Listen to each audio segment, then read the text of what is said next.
राष्ट्रीय स्तर पर बीजेपी संगठन महापर्व के सदस्यता अभियान का आगाज हो गया है। सीएम पुष्कर सिंह धामी ने बीते दिनों बीजेपी कार्यालय पहुंचकर पार्टी की सदस्यता को रिन्यूअल किया था, जिसके बाद से यह अभियान पूरे प्रदेश में चलाया जा रहा है। वहीं बीजेपी विधायक विनोद चमोली का कहना है कि बीजेपी की ओर से अल्पसंख्यक प्रकोष्ठ का गठन किया गया और पूरे देश में सदस्यता अभियान चलाया जा रहा है। इसी के तहत उत्तराखंड के अल्पसंख्यक लोगों को जोड़ने के लिए अल्पसंख्यक प्रकोष्ठ को भी जिम्मेदारी सौंपी गई है। उन्होंने कहा कि उत्तराखंड में करीब 17 लाख मुस्लिम समाज के लोग निवास कर रहे हैं, जिनमें से फिलहाल पार्टी ने करीब 1 लाख अल्पसंख्यक समाज के लोगों को जोड़ने का लक्ष्य रखा है।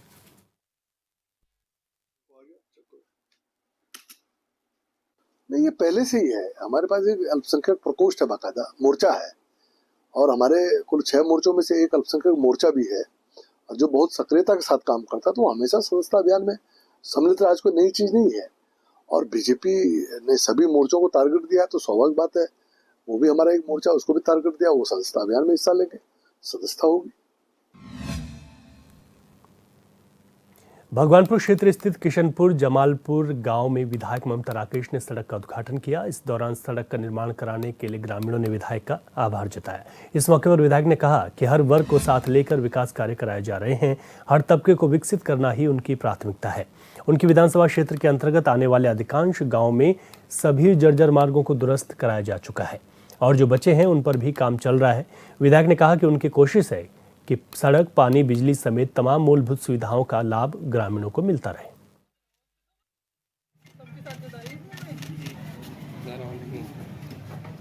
भगवानपुर विधानसभा में लगातार विकास कार्य चल रहे हैं, जैसे कि ग्रामीणों की जैसी आवश्यकता होगी उसके अनुरूप काम कराए जा रहे हैं। किशनपुर जमालपुर गांव में काफी दिनों से ये गांव की आंतरिक सड़कें टूटी हुई थी, तो गांव वालों की काफी लंबे समय से मांग चली आ रही थी इन सड़कों का निर्माण कराने के लिए। तो हमने किशनपुर में लगभग 1.5 किलोमीटर आंतरिक सड़कों के लिए प्रस्ताव भेजा था, जिससे शासन ने स्वीकार करके ये कार्य शुरू करा दिया गया है। आज इसका उद्घाटन किया गया। दिनों से लगभग 4-5 सालों से हम लोग भी प्रयास कर रहे थे कि चाहे वो जिला पंचायत के माध्यम से, चाहे सांसद निधि के माध्यम से, चाहे विधायक निधि के माध्यम से इस सड़क पर सभी ग्रामवासियों का आना जाना है, क्योंकि वहाँ पर माता मंदिर है। समस्त सैनिक समाज, समस्त समाज ग्राम किशनपुर का यहाँ पर आना जाना लगा रहता था और हर समय इस गली में क्योंकि निकासी की बड़ी समस्या थी और यहाँ पर बहुत ही कचरा रहता था। और आज विधायक जी के माध्यम से, पीडब्ल्यूडी के माध्यम से ये प्रयास पूरा हुआ है। हम पुनः समस्त ग्रामवासी विधायक जी का बहुत बहुत धन्यवाद करते हैं। हल्द्वानी में प्रदेश कांग्रेस कमेटी ने अनुसूचित जाति समाज पर हो रहे अत्याचार के विरोध में 1 घंटे का मौन व्रत रखा और प्रदेश सरकार के खिलाफ आंदोलन किया। इस दौरान विधायक सुमित हृदयेश भी मौजूद रहे। वहीं बीजेपी पर हमला बोलते हुए कांग्रेस ने कहा कि बीजेपी सरकार के राज में भ्रष्टाचार हो रहा है, लेकिन सरकार कुछ भी करने में असमर्थ है।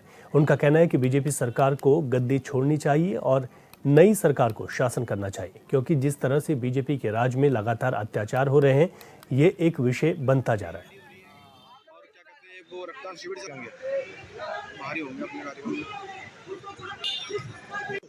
श्रृंखला बहुत पीछे रह गई है, ये तो प्रमाणित हो चुका है।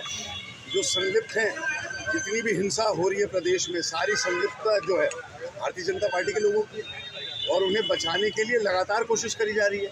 पेपर लीक मामले से शुरुआत करी जाए, हमारी बेटी, हमारी बहन अंकिता भंडारी के हत्याकांड की बात करी जाए, और जो लगातार यहाँ पे हमारे आईएसबीटी में देहरादून की 100 मीटर दूर पुलिस थाना है, वहाँ नाबालिग बच्ची के साथ जो शोषण हुआ, हरिद्वार में जो नाबालिग बच्ची की हत्या कर दी गई, और हिंसा लगातार जो बढ़ती जा रही है, ये जो नफरत इन्होंने लोगों में, समाज को बांटने के लिए इन्होंने नफरत जो जड़ों में डाली, वो हिंसा में तब्दील होकर और अब समाज में जो कुकृति है वो सामने आ चुकी है।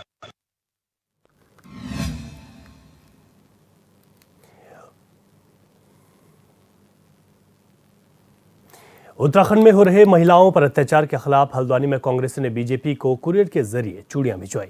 इस दौरान कांग्रेस कार्यकर्ताओं ने आरोप लगाते हुए कहा कि बीजेपी के शासनकाल में लगातार महिलाओं पर अत्याचार हो रहे हैं, लेकिन सरकार उनको रोकने में नाकामयाब साबित हो रही है और आरोपी खुलेआम घूम रहे हैं। ऐसे में बीजेपी को सरकार छोड़ देनी चाहिए। कांग्रेस ने कहा कि आरोपियों के खिलाफ कोई कार्रवाई नहीं की जा रही है, क्योंकि बीजेपी के कार्यकर्ता भी इसमें लिप्त हैं। कि जो वहाँ पे चूड़ियाँ भेजने का भी कार्यक्रम हुआ और उसमें सब कांग्रेस के लोग सम्मिलित हुए, मैं सबको धन्यवाद देता हूँ। और देखिए, चूड़ियाँ वाकई में भेजी जानी चाहिए, क्योंकि ये सरकार बिल्कुल आंख मीच कर केवल भ्रष्टाचार के तंत्र मंत्र को बढ़ावा दे रही है, नफरत को बढ़ावा दे रही है, हिंसा को बढ़ावा दे रही है। और जिसका कारण है कि समाज में ये विसंगतियाँ आ गई हैं, समाज में ऐसा हो रहा है और हमारी जो महिलाएं हैं वो सुरक्षित महसूस उत्तराखंड में नहीं कर रही हैं। ये हम सबके लिए बड़े शर्म की बात है। पिछले कुछ दिनों से प्रदेश में महिलाओं के खिलाफ अपराध बढ़ रहे हैं। हर दिन हम न्यूज़पेपर देख रहे हैं, नए नए अपराध हमारे सामने, नए नए केसेस हमारे सामने आ रहे हैं और सरकार की पूरी तरह से निष्क्रियता दिखाई दे रही है। जिन महिलाओं के साथ इतने जघन्य अपराध हुए, उनके घर नेता जाने को तैयार नहीं है सरकार के लोग। तो जब आप अगर महिलाओं की सुरक्षा नहीं कर सकते हैं तो आज हमारे तरफ से ये कार्यक्रम रखा गया है कि जो मातृशक्ति चूड़ियाँ मातृशक्ति का प्रतीक होती हैं, वो चूड़ियाँ आज हमारी तरफ से सरकार को और मुख्यमंत्री जी को भेंट की जा रही है कि शायद चूड़ियों को देख के उनको ये समझ आए और याद आए कि हाँ, हमें मातृशक्ति की और महिलाओं की हिफाजत करनी है एक सरकार होने के नाते। और अगर आप नहीं कर पा रहे तो अपने पद से त्यागपत्र कीजिए ताकि महिलाएं भी आगे अपनी सुरक्षा करने में शायद कोशिश करें। एक तरह का ये द्योतक है हमारे यहाँ, जो सनातन धर्म की चूड़ियाँ, बिंदी और ये सब जो थोड़ा सा नीचे विवाह के समय सनातन धर्म की परंपरा बनाया जाता है, तो उसकी रक्षा करने का जो संकल्प है ना, वो लेता है पुरुष लेता है। आज जो भारतीय जनता पार्टी के लोग जो मुलव्वज हैं सारे बलात्कार में, मतलब एक भीड़ बाढ़ सी आ गई है। और हालात ये है कि जो इनका शासन प्रशासन है, रुद्रपुर का एसएसपी ने क्या शब्द बोले हैं कि हर चीज़ किसी का ठेका मैंने नहीं लिया है।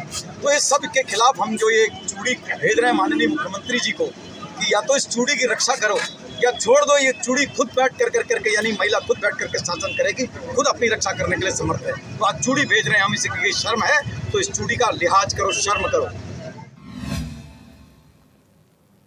विकासनगर में रुद्र सेना के संस्थापक राकेश तोमर उत्तराखंडी पर विशेष समुदाय को लेकर दिए विवादित बयान के संबंध में दर्ज हुए मुकदमे के खिलाफ हिंदूवादी संगठन लामबंद हो गए। थाने का घेराव कर उन्होंने राकेश तोमर पर दर्ज किए गए मुकदमे को खत्म करने की मांग की। इस दौरान रुद्र सेना के संयोजक राकेश तोमर उत्तराखंडी ने कहा कि उन पर झूठा मुकदमा दर्ज किया गया, जिसे वापस लिया जाना चाहिए। उन्होंने कहा कि जैसे उन पर मुकदमा दर्ज किया गया है वैसे ही उन पर तथा कथित टिप्पणी करने वाले लोगों पर भी मुकदमा होना चाहिए। वहीं कोतवाल राजेश शाह का कहना है कि राकेश तोमर पर नियमानुसार मुकदमा दर्ज किया गया, जिसकी विवेचना जारी है। कोई हमारे समाज को अपशब्द कह देते हैं और उसके बावजूद भी एक झूठी एफआईआर दर्ज की गई है, जिसमें हम लंबे समय से हिंदू समाज के साथ हो रहे अपराधों, अन्याय के खिलाफ आवाज उठा रहे हैं। रुद्र सेना, देवभूमि फाउंडेशन, बजरंग दल, विश्व हिंदू परिषद, वैदिक मिशन, काली सेना, सेवा रक्षा दल, सभी संगठन मिलकर हमने ये विरोध किया है कि किसी भी व्यक्ति पर, किसी भी हिंदू व्यक्ति पर ऐसी झूठी एफआईआर दर्ज ना हो।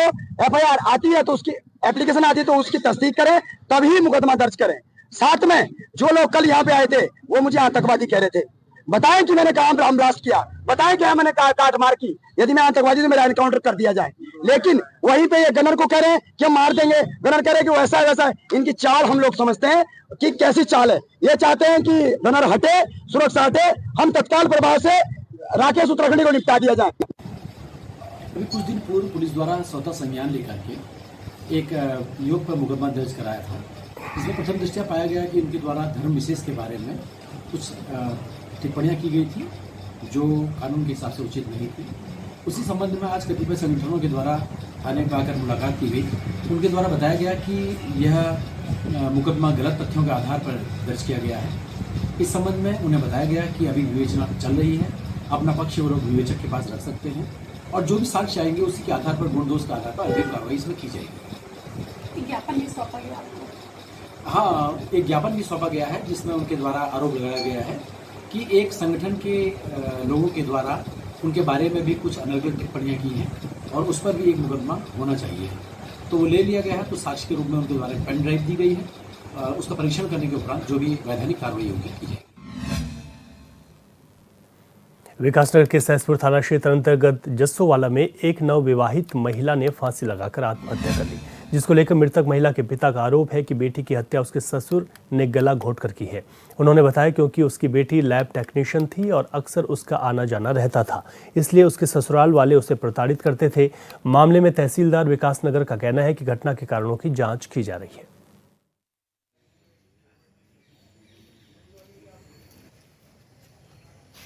मुझे जो है व्हाट्सएप के माध्यम से एक सूचना प्राप्त हुई थी, जिसमें ये ग्राम जस्सोवाला की पूजा पाल के द्वारा जो है उसकी यहाँ एक डेथ मेमो की सूचना आई थी।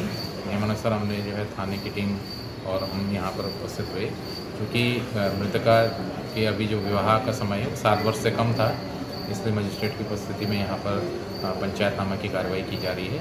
तो आगे पोस्टमार्टम की कार्रवाई की जाएगी और उसके बाद नियमानुसार जो भी उनके परिजनों के द्वारा विधिक कार्रवाई चाही जाएगी उसके अनुसार किया जाएगा। भाई उसने लड़की ने फांसी लगाई और ओडिशा मार्ग की लड़की थी, बहू जसवाला की थी, मुकेश पाल की लड़की थी। लाया गया, फिर यहाँ लेकर आए 11 में बहू को, बल्कि उसके जो मुकेश का भाई है वो और एक पड़ोस का लड़का कार में लेकर आया। यहाँ कार मुकेश की थी ना, उसकी क्या नाम अरविंद की थी, वो यहाँ लेकर के आया।